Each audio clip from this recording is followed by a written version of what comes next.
पाकिस्तान मांगने से बाज नहीं आता और चीन मदद करने से। और ये मटीरियलिस्टिक दोस्ती अब चरम पर है क्योंकि भारत ने पाकिस्तान की दुखती रग पर हाथ जो रखा हुआ है। नमस्कार, मेरा नाम है श्वेता शर्मा और आज बात भारत के प्रेशर के चलते पाकिस्तान और चीन की दोस्ती की, या यूं कहें कि दुश्मन के दुश्मन बने दो दोस्तों की। पहलगाम अटैक के बाद भारत ने इंडस वाटर ट्रीटी पर रोक लगा दी थी, पाकिस्तान को तड़पने पर मजबूर कर दिया था। यही वजह है कि पाकिस्तान में पानी की किल्लत है और ऊर्जा संकट गहराता जा रहा है। लेकिन अपरेंट दोस्त को मुसीबत में देख चीन से रहा नहीं गया।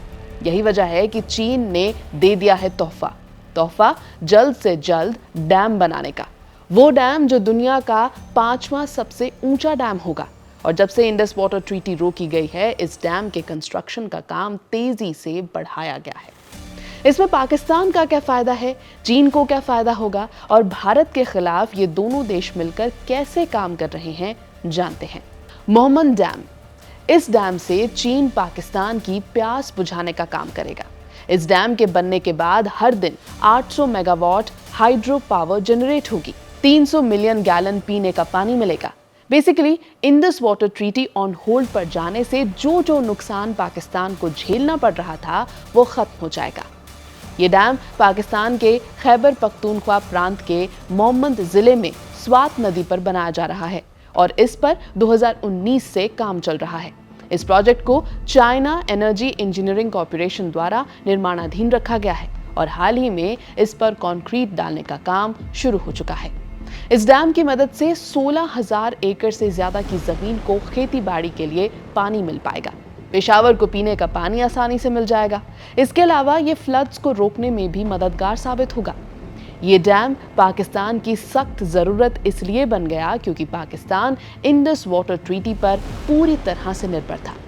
CSIS के global food and water security program में सीनियर फेलो डेविड मिशेल ने बताया था कि साल के 3 क्वार्टर्स में पाकिस्तान की सीमा के बाहर से पानी आता है, नियरली सारा का सारा इंडस से। उन्होंने ये भी कहा था कि कराची और लाहौर जैसे शहर नदी या ग्राउंड वाटर पर निर्भर करते हैं, जो कि इंडस ही हर साल रिप्लेनिश करती है। पाकिस्तान की 90% तक की फसल 1/5 ऑफ इलेक्ट्रिसिटी इंडस पर निर्भर है। इसके अलावा 21 के 21 hydro electric plants Indus basin में ही बनाए हुए हैं। लेकिन इस सबसे चीन को क्या फायदा होगा? चाइना का सीधा मकसद है भारत की धमक साउथ एशियन रीजन में कम करना, इसीलिए पाकिस्तान की मदद करने के लिए हमेशा तत्पर रहता है। दूसरा, चीन पाकिस्तान ऑक्युपाइड कश्मीर में डायमर भाषा डैम बनाना चाहता है। ये चीन और पाकिस्तान के बीच हो रहे चाइना पाकिस्तान इकोनॉमिक कॉरिडोर को स्ट्रेंथन करता है और चीन को POK में पानी होल्ड करने की ताकत दे देगा। इस डैम के बनने से रीजन पर भी चीन का डायरेक्ट और इनडायरेक्ट कंट्रोल होने लगेगा। भारत ने इस कंस्ट्रक्शन के खिलाफ मल्टीपल प्रोटेस्ट किए और दोनों देशों से इस इशू को उठाया भी। दूसरी तरफ POK में रह रहे लोगों ने भी इस प्रोजेक्ट का विरोध किया। उन्होंने रिहैबिलिटेशन और मुफ्त बिजली की डिमांड कर दी। इसी वजह से डैम कंस्ट्रक्शन अभी तक पूरा नहीं हुआ है। अब मोहम्मद बांध बनने के बाद पाकिस्तान को अपने एहसान और कर्ज के तले दबा लेगा चीन और फिर डायमर भाषा बांध बनाने के लिए प्रेशराइज कर पाएगा। इस सब के बीच अब भारत क्या करेगा, इस पर ABP लाइव की नजर बनी हुई है।